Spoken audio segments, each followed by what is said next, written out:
শুনবো আছেন এরকম অনেকে আমাদের সাথে।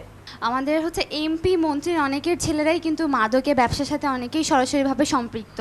তো পবা মোহনপুর উপজেলার হচ্ছে যে সাবেক এমপি মেরাজউদ্দিন মোল্লার ছেলে টুলু, তিনিও কিন্তু এখানে হচ্ছে যে মানে আমাদের যে মাদক ব্যবসায় তিনিও কিন্তু সম্পৃক্ত ছিলেন। এক্ষেত্রে সরকারের করণীয় কি? আমার মনে হয় উত্তরগুলো নেওয়ার সময় হয়ে গেছে। তাকে জেলে পাঠিয়ে দেওয়া হয়েছিল এবং তাকে আবারও ছেড়ে দেওয়া হয়েছে, আবার জেলে দেওয়া হচ্ছে। আমি একটু মানে এমপি সাহেবের ছেলের কথা বলি। উনি ওই ছেলেটি নেশাগ্রস্ত এবং তাকে বহুবার সংশোধনের জন্য বিভিন্ন প্রতিষ্ঠানে দেওয়া হয়েছিল, তা সে সংশোধিত হয় নাই। এখন এটা নিয়ে কি করার আছে তার পরিবার এটা দেখার আছে। আমি এ প্রসঙ্গে বলতে চাই না, আমি বলতে চাই যে মাদকদ্রব্য যে আজকে বিভিন্ন এলাকায় বিক্রয় হচ্ছে, এর পিছনে আইন শৃঙ্খলা বাহিনীর সহযোগিতা আছে, পুলিশের। এবং পুলিশকে কখনো পার্সু করা যায় না যে এখানে মাদকদ্রব্য বিক্রি হচ্ছে, তাদেরকে প্রতিরোধ করো। এটা হচ্ছে একটা মানে এটা কোনো গভর্নমেন্টের ব্যাপার না, এটা সব গভর্নমেন্টের আমলে এইরকম ব্যাপার চলছে। আমি কোনো রাজনৈতিকভাবে বলছি না ব্যাপারটা। কিন্তু যে প্রশ্নটি ওরা রেখেছে ফজল হোসেন বাদশা, যে আপনারা বা আপনাদের মতন রাজনীতিবিদ যারা রয়েছেন, যারা বিভিন্ন সময় ক্ষমতাবান হয়ে ওঠেন, তাদের একটি ফোনেই আসামি বেশ গায়ে হাওয়া লাগিয়ে ঘুরতে থাকেন, তারা আসলে এই জায়গাটায় নৈতিকভাবে কতটা শক্তিশালী? আমি এই অভিযোগকে অস্বীকার করতে চাচ্ছি না, কিন্তু আমি বলতে চাই যারা মাদকদ্রব্যের ব্যবসায়ের সাথে যুক্ত, যারা মাদকদ্রব্য গ্রহণ করেন, তাদের রাজনৈতিকভাবে প্রশ্রয় দেওয়া অনৈতিক কাজ, এটা করা উচিত না। মোসাদ্দেক হোসেন বুলবুল, আপনাকে যে প্রশ্নটি করেছেন, আপনার পাশ দিয়ে যখন কেউ যান সিগারেট টানতে টানতে, আপনি তৎক্ষণাৎ কি করেন? অবশ্যই তাৎক্ষণিকভাবে আমি চেষ্টা করি যে সেটি মাদক থেকে বিরত থাকার জন্য। তার চেয়ে তো অপরাধ কাজ করে, বেশি বড় অপরাধ। যেমন আমরা সিটি কর্পোরেশনের পক্ষ থেকে বৃক্ষরোপণ করেছি। আমাদেরই সচেতন জনগণ সেই গাছটি যখন মাথাটা ভেঙে দেয়, তখন নিজের বুকে খচ করে বাঁধে যে কেন, কি কারণে গাছটির মাথাটা ভেঙে দিল। এই যে অবস্থান আজকে বাংলাদেশের, আমি বলি আব্বা, সেটি হলো যে আমাদের সকলের নৈতিক অবক্ষয়টা নিম্ন পর্যায়ে।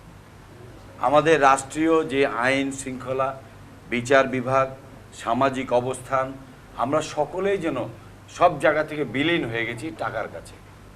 এই টাকা যে কি জিনিস, এইটা কিন্তু আমরা এখন পর্যন্ত আমার ছেলেমেয়েরা বা অবৈধ আমার যতটুকু ইনকাম, সেই ইনকামের ওপরে চলার মতো তাকে বোঝ দেওয়া বা তাকে বোঝানো যে আমার পরিবার এই ইনকামের মধ্যে চলবে।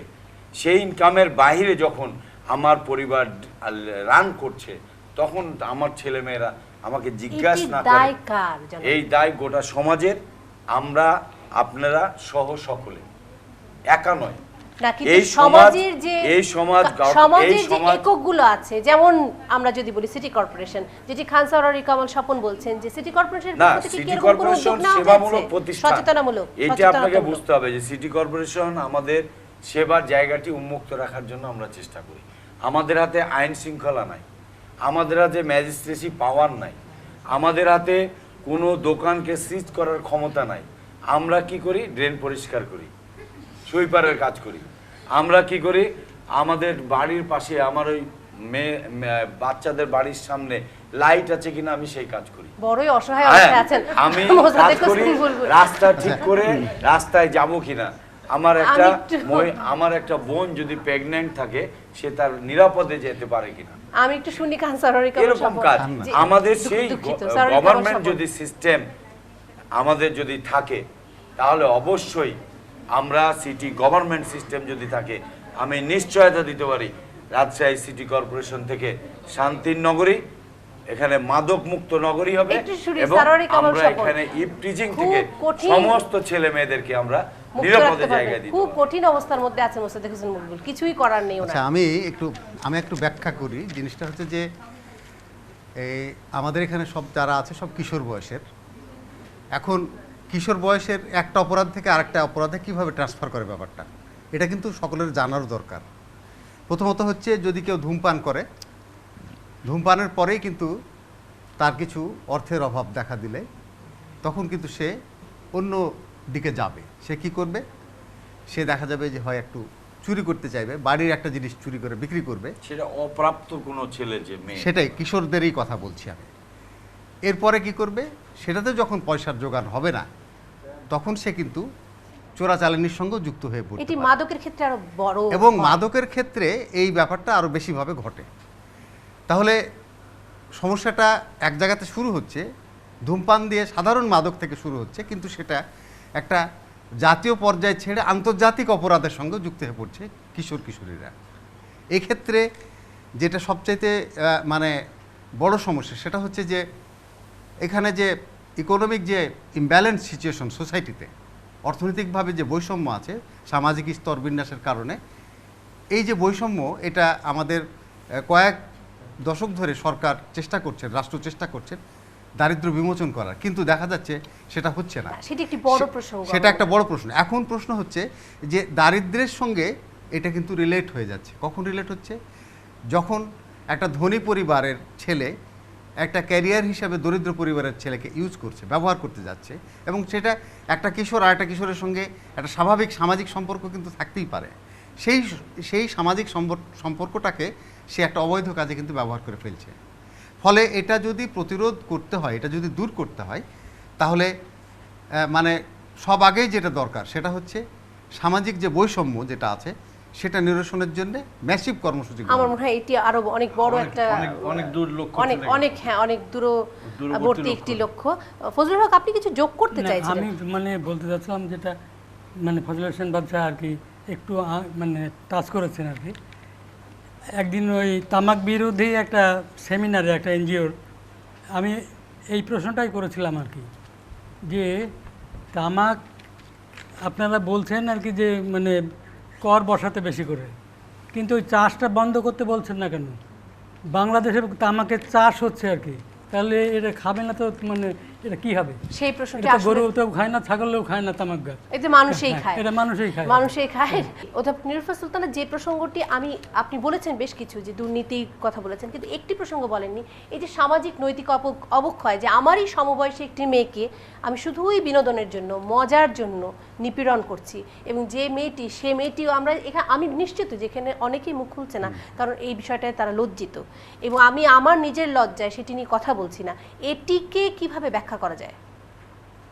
এই বিষয়টি কিন্তু ইফটিজিং যেটা, এই বিষয়টি কিন্তু নতুন বিষয় না। এটি সেই শেক্সপিয়ারের রোমিও জুলিয়েটেও আমরা দেখিয়েছি যে জুলিয়েটকে রোমিও টিজ করছে। কাজে এটা হচ্ছে একটা শাশ্বত ব্যাপার, বিপরীত লিঙ্গের প্রতি আকর্ষণ, এটা হচ্ছে শাশ্বত ব্যাপার। এখন এই শাশ্বত ব্যাপারটিতে আমরা কি দেখছি, যে একটা মাস্কুলিন মেয়েদেরকে সবসময় মনে করা হয় যে তারা ছেলেদের চেয়ে এই দুর্বল, ইনফেরিয়র বা দুর্বল। হ্যাঁ, সেই জন্য মেয়েরা কিন্তু ছেলেদেরকে টিজ করে না, ছেলেরাই মেয়েদেরকে টিজ করে। মেয়েরা এটি নিয়ে মনে হয় কিছু একটা বক্তব্য আছে ওদের। আমি একটু ফেরত আসতে চাই, আমি একটু ফেরত আসতে চাই, কারণ একটা বিরতির সময় হয়ে গেছে। এই গুঞ্জনের কি কারণ একটু শুনতে চাই, যে মেয়েরা ছেলেদেরকে টিজ করে কিনা। আমি আসবো বুলবুল ভাই। এই যে মেয়েরা ছেলেদেরকে টিজ করে না, এই কথাটিতেই বেশ গুঞ্জন শুনতে পেলাম। কেন এই গুঞ্জন, সে উত্তর খুঁজবো বিরতির পর। বিরতির পর আরও একবার স্বাগত জানাচ্ছি প্রজন্ম সংযোগে। যে প্রশ্ন নিয়ে বিরতিতে গিয়েছিলাম, অর্থাৎ মেয়েরা ছেলেদেরকে উত্ত্যক্ত করে না, সেরকম একটি মতামত দিয়েছিলেন অধ্যাপক নীলুফার সুলতানা। এই পাশে অনেক গুঞ্জন ছিল, শুনি গুঞ্জনের কারণ কি। কিছুদিন আগে আমার এক ফ্রেন্ডের সঙ্গে একটা গাছ থেকে ফুল পেড়ে নিয়ে আসছিলাম, তো একটা বাসার সামনে দিয়ে তো দুইটা মেয়ে দাঁড়িয়েছিল, তো আমরা যাচ্ছি, তো বলছে যে আমরা দাঁড়িয়ে আছি, তারপরে ফুলটা না দিয়ে চলে যাচ্ছ। আমরা দাঁড়িয়ে আছি, তারপরে ফুলটা না দিয়ে চলে যাচ্ছ। যাই হোক, আচ্ছা, এটি তো খুব খারাপ কিছু বলেনি, ফুলটাই চেয়েছিল। আমরা এই প্রসঙ্গে খুব বেশি আর না যাই, আমরা একটু জানতে চাই যে নীলুফার সুলতান, আপনি যেটি বলছিলেন যে এই উত্ত্যক্ত করা যে কারণেই হোক, সেটা একটা মানসিক পীড়নের কারণ, তো সেই মানসিক পীড়নের কারণটা থেকে বের হয়ে আসার জন্য আসলে কি করা দরকার? ওরা যেটা বলছে এটা বিনোদন, তাই না? এবং শুধুই মজা, এর উত্তর কিন্তু ওরা দিয়ে দিয়েছে। ওরা বলেছে যে আমাদের বিভিন্ন পর্যায়ে বিনোদনের এত অভাব, আমাদের খেলার মাঠ নেই, আমাদের ছেলেরা খেলতে পারে না। আমরা যখন ছোট ছিলাম তখন বিকেল বেলায় আমরা খেলবো, এটা ছিল স্বাভাবিক একটি ব্যাপার। কিন্তু আজকালকার ছেলেমেয়েরা বিকেলবেলা খেলে না, খেলতে পারে না, তাদের কোনো মাঠ নেই, তাদের কোনো খেলবার মতন পিয়ার গ্রুপ নাই, হ্যাঁ অনেক সমস্যা তাদের। কাজে কিন্তু মানুষ তো বিনোদন প্রিয়, তাকে কোনো না কোনো বিনোদন খুঁজে নিতে হয়, সেই জন্যই তারা এটা করে। কিন্তু তাই বলে আমি কিন্তু এমন নয় যেটাকে সমর্থন করছি, আমি বলছি যে তারা খুব ঠিক কাজ করছে। কারণ একটা ছেলের সাথে একটা মেয়ের বন্ধুত্বপূর্ণ সম্পর্ক হতেই পারে, তাকে খারাপ কথা বলে কেন উত্ত্যক্ত করতে হবে?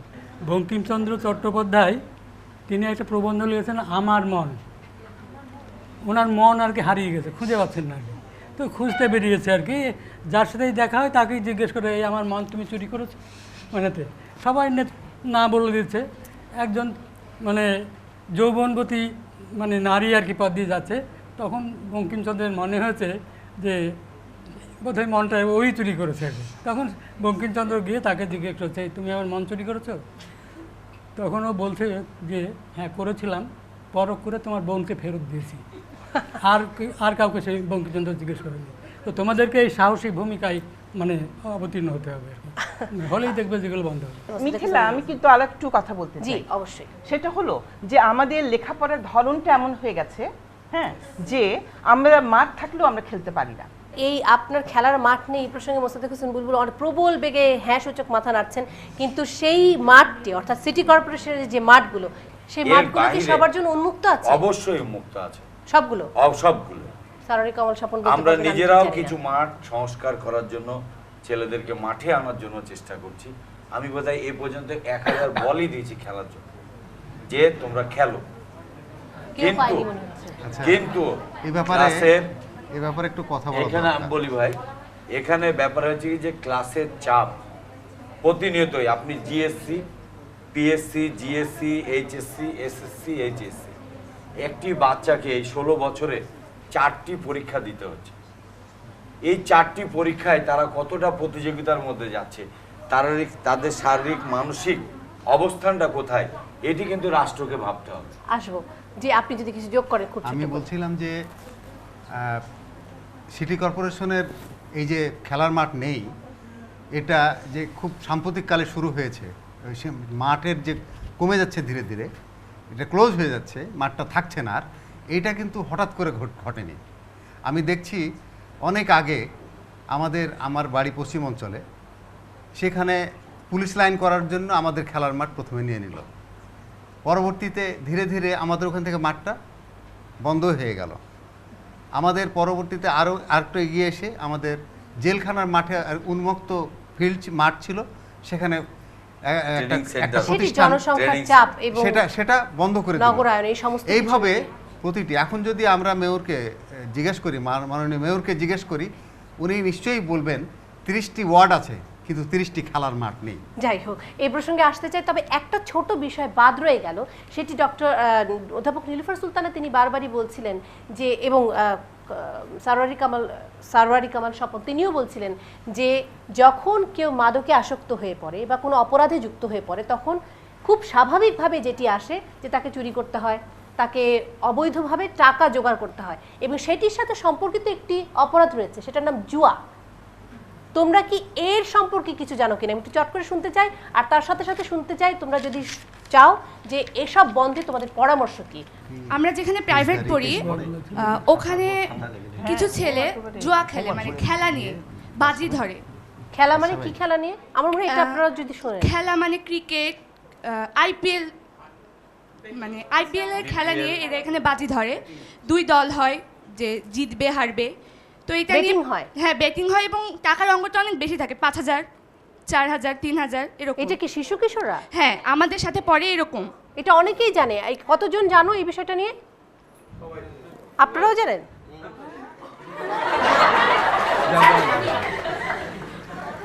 না, আপনি আমাদের প্রতিক্রিয়াটা শুনেন। হ্যাঁ, অবশ্যই শুনবো। হ্যাঁ, এইটা কিভাবে বন্ধ করা যায়, কোনো পরামর্শ আছে তোমাদের কাছে? সব ধরনের অপরাধ। আমার নিজের বন্ধুরাই, এটা হচ্ছে এই জুয়া খেলার আইপিএল ছিল তখন থেকে এরা শুরু করেছে, আমার নিজের বন্ধুরাই। এই টাকাটা তারা কোথায় পায়? এই 5000 টাকার বেটটা যে ধরে তারা কোথায় পায়? এটা আমি আমার নিজের বন্ধুর কাছ থেকে শুনেছি, তাদের ক্লাসমেটের জিনিসপত্র চুরি করে সেটা বিক্রি করে তারা এই টাকাটা জোগাড় করে। আচ্ছা, আমরা আসছি এই প্রসঙ্গে। এখানে একজন আছে। হ্যাঁ, ধরুন আমি একজন কিশোর অপরাধী, তো আমাকে এই কিশোর, আমি একটা পরিবারের সদস্য, আমি একটা সমাজের অংশ, আমি একটা রাষ্ট্রের নাগরিক। তো আমাকে এই কিশোর অপরাধ থেকে মুক্তি দেওয়ার জন্য একটা রাষ্ট্র কী ধরনের পদক্ষেপ নিচ্ছেন? আমরা এই প্রসঙ্গে আসতেই চাই, কিন্তু তোমাদের কি কি পরামর্শ আছে আমি সেটিও জানতে চাই, যে তোমরা কি মনে করো কিভাবে এর থেকে বের হয়ে আসা যায়? একই হাত বারবার দেখছি, নতুন কোনো হাত দেখতে চাই। আমরা রাস্তাঘাটে চলাফেরার সময় যে ইফটিজিংয়ের শিকার হই, এর প্রতিরোধে যদি গার্লস স্কুলের সামনে বা রাস্তার ঘাটের মোড়ে মোড়ে যদি আইন শৃঙ্খলা রক্ষাকারী বাহিনীর অকস্মাৎ টহল দেওয়ার ব্যবস্থা করা যেতে পারে, তাহলে হয়তো পাড়ার এই বখাটে ছেলেরা কিছুটা ভয়ে থাকবে, তারা সতর্ক থাকবে, তারা এই ধরনের অপরাধ থেকে বিরত থাকবে। বিভিন্ন রাজনৈতিক দলের কর্মী, মানে রাজনৈতিক দলের মিছিল এবং পিকেটিং করতে যায় অনেক শিশু কিশোররাই দেখা যাচ্ছে যে আস্তে আস্তে ওরা অল্প বয়সেই স্থায়ী রাজনৈতিক কর্মী হয়ে যাচ্ছে। ওরা যেমন দলের সাপোর্ট পাচ্ছে, প্রভাব প্রতিপত্তি হচ্ছে, ওদের কাছে অস্ত্রও থাকছে। তো এইসব শিশু কিশোরদের এই অপরাধগুলো থেকে রক্ষা করার জন্য ওরা আস্তে আস্তে এলাকার একটা বড় ভাই বা মাস্তানের মতো হয়ে যাচ্ছে। তো এদের রক্ষার জন্য কি কোনো আইন আছে? আর রাজনৈতিক দলগুলো বা কোন বিবেচনা থেকে এই কাজগুলো করে? আমাদের হাতে আর বেশি সময় নেই, আমরা সমাধানগুলো শুনতে চাই। আমি জানি যে 1974 সালে একটা আইন ছিল, সেটা সংশোধন করা হয়েছে 2013 সালে, যে যদি কেউ কিশোর অপরাধ করে থাকে তাহলে তার একটা সেপারেট কোর্টে তার বিচার হবে, এবং সে কোর্টের ধরনও কিন্তু ভিন্ন। সেখানে তাদেরকে আসামি বলা হচ্ছে না, ফলে কোর্টের নেচারটাই ভিন্ন। এই ধরনের কোর্ট স্থাপন হয়নি। দ্বিতীয় হচ্ছে, অপরাধীকে যখন জেলে রাখা হচ্ছে তখন তাদের জন্য যে সেপারেট ব্যবস্থা করার দরকার, পৃথক ব্যবস্থা করার দরকার, সেটা কিন্তু এখনও পর্যন্ত বাস্তবায়িত হয়নি। ফলে এই কিশোর অপরাধী জেলের মধ্যে গিয়ে সাধারণ ফাইলে থাকছে বন্দীদের সঙ্গে, এবং বড় অপরাধী হয়ে বেরিয়ে আসছে। ফলে এটা একটা বিরাট সংকট। আমি আবার ফজলুল হক আপনার কাছে যেতে চাই। যেন ফজলুল হক, আপনার কি মনে হচ্ছে এই মুহূর্তে সমাধানগুলো কি কি? মহাত্মা গান্ধী একবার টেস্ট করার জন্য সিগারেট খেয়েছিলেন, খাওয়ার পরে তার বিবেক দংশন আর কি তাকে এতটাই পীড়িত করেছিল যে তিনি একটা চমৎকার প্রবন্ধ লিখেছিলেন, মাই কনফেশন বলে একটা প্রবন্ধ লিখেছিলেন আর কি, এবং সেটি তার বাবার কাছেও তিনি তার বাবার কাছে প্রকাশ করেছিলেন। আমরা এই গল্পগুলো শুনি, ঠিক কতটা নিতে পারি সেটাই হচ্ছে প্রশ্ন। এখন এখন ওরা যেগুলো বলছে, ওরা যদি ওদের জীবনে সেটাকে আর কি পালন করে, প্রয়োগ করে আর কি, তাহলে আমার বিশ্বাস ওর বন্ধু বান্ধবদেরকে প্রভাবিত করতে পারবে, এবং এইভাবে ক্রমশ গোটা সমাজে একটা সচেতনতার সৃষ্টি হবে, এবং আস্তে আস্তে হয়তো অপরাধগুলো তৈরি হবে। ওদের একজন বলছিল যে আমরা কি করে আমাদের বন্ধু নির্বাচন করব, তাই না? তো সে বন্ধু নির্বাচনের ক্ষেত্রে আমার মনে হয় যে বন্ধু কিন্তু কষ্ট করে কেউ নির্বাচন করে না, যার সাথে যার মনের মিল হয়ে যায় সে বন্ধুটা আপনি নির্বাচিত হয়ে যায়। কেউ কিন্তু জোর করে কষ্ট করে বন্ধু নির্বাচন করে না। কাজেই সেই রকম ছেলে বা সেই রকম মেয়ে যে কিনা অপরাধ করে, তাদের সাথে তোমাদের বন্ধুত্ব হবে না, 1 নাম্বার। 2 নাম্বার, তোমরা যদি জানো যে তোমাদের ওই বন্ধুটি অপরাধ করে বা ধূমপান করে বা মাদক নেয়, তাকে তোমরা স্টিগমাটাইজড করো না, তাকে তোমরা শোধরানোর চেষ্টা করো। ওই ছেলেটা খারাপ, ওর সাথে আমরা মিশবো না, ওই মেয়েটা খারাপ, ওকে আমরা মিশবো না। এইটা না করে তোমরা যদি তার সাথে একটা বন্ধুত্বপূর্ণ সম্পর্ক তৈরি করে তাকে সেখান থেকে বের করে নিয়ে আসতে পারো, আমার মনে হয় সেটা তোমাদের একটা সামাজিক দায়িত্ব পালন করা হবে। ধন্যবাদ অধ্যাপক নীলুফার সুলতানা। যে প্রশ্নটা আমি বিশেষ করে মোসাদ্দেক হোসেন বুলবুলের কাছে করতে চাই, জুয়া, বেটিং আপনারাও জানেন, ওরাও জানে, তারপর কি হলো? তারপর হলো যে আমি যেটা বলতে চাই, IPL, BPL, T20 ICC বন্ধ করে দেওয়া উচিত। ICC বন্ধ করে দেওয়া উচিত এই কারণে, ক্রিকেটে যে ব্যাকরণ, ক্রিকেটের যে ব্যাকরণ, সেই ব্যাকরণ, তার ঐতিহ্য, যে শৃঙ্খলা, যে স্বকীয়তা, সেটি ক্রিকেট হারাতে বসেছে 2020 খেলা বন্ধ করা, স্টার প্লাস বন্ধ করে দেওয়া, এই সকল কর্মকাণ্ড যদি সংস্কৃতিকে বন্ধ করতে পারেন তাহলে জাতীয় পর্যায়ে বিপ্লব ঘটবে, সামাজিক বিপ্লব না। কিন্তু জনাব বুলবুল, মাথা ব্যথার জন্য মাথা কেটে ফেলা, যেটি অধ্যাপক নীলুফার সুলতানা বলছেন, সেটি কেমন কথা? আমি সমাজের এই রকম একটা অদৃশ্য শক্তির সাথে আমি আপোষ করতে রাজি নই। এই ব্যাপারে আমি আসবো আপনার কাছে। ফজল হোসেন বাদশা, একটু যদি শেষ মন্তব্যটি করেন এবং ওনার সাথে কতটা একমত আপনি? না, আমি একটু শুনে নেই আমরা। আমি এটা একটা কনক্লুশনে নিয়ে যেতে চাই। জি, সমস্যাগুলো কিন্তু ছড়িয়ে ছিটিয়ে গেছে। এখন যে শেষ পর্যন্ত ক্রিকেটে আটকে গেছে। প্রথম কথা হচ্ছে কিছু সিদ্ধান্ত নিয়ে এখানে উঠতে হবে, আমাদের কি দায়িত্ব, সেই দায়িত্বের জায়গা থেকে আমি বলতে চাই যে এবার তো জুন মাস, এই জুন মাসে আমরা চেষ্টা করছি যাতে সবচেয়ে বেশি ট্যাক্স সিগারেটের উপর বসানো হয়। এখন কিন্তু এই মাদকদ্রব্য বহন থেকে শুরু করে, এখন একজন কিন্তু কথাটা উচ্চারণ করেছেন, আমরা কিন্তু কথাটাকে এড়িয়ে গেছি, যে অস্ত্র বহন, বোমা বহন, এগুলোও কিন্তু আমরা দেখেছি। অতএব শিশুদেরকে কোনো অপরাধে ব্যবহার করলে, সে শিশু কিশোরদেরকে অপরাধে ব্যবহার করলে, তাদের যারা ব্যবহার করবে এবং তদন্তে যাদের নাম পাওয়া যাবে তারাও শাস্তিযোগ্য, শুধু শিশু কিশোরদেরকে শাস্তি প্রদান করা চলবে না। এই বিষয়টা যদি আইন হিসাবে গণ্য হয় তারপর এই বিষয়গুলো রোধ করা যাবে। জি, ধন্যবাদ অনেক। আমরা নিশ্চিত করে এই কথাটি বলতে পারি যে রাজশাহীতে আরো একবার আমরা আসবো, রাজশাহীতে আরো একবার আসবো এবং আরো একবার তোমাদের সবাইকে নিয়ে বসবো এবং আরো একবার ৭১-এর সবাই আমরা সব অতিথিদেরকে নিয়ে এই জমায়েতের আয়োজন করব, সেই প্রত্যাশা আছে। আমরা তোমাদেরকে সাথে পাবো সেই প্রত্যাশা আছে, দর্শক আমরা আপনাদেরকে সাথে পাবো সেই প্রত্যাশা আছে, কারণ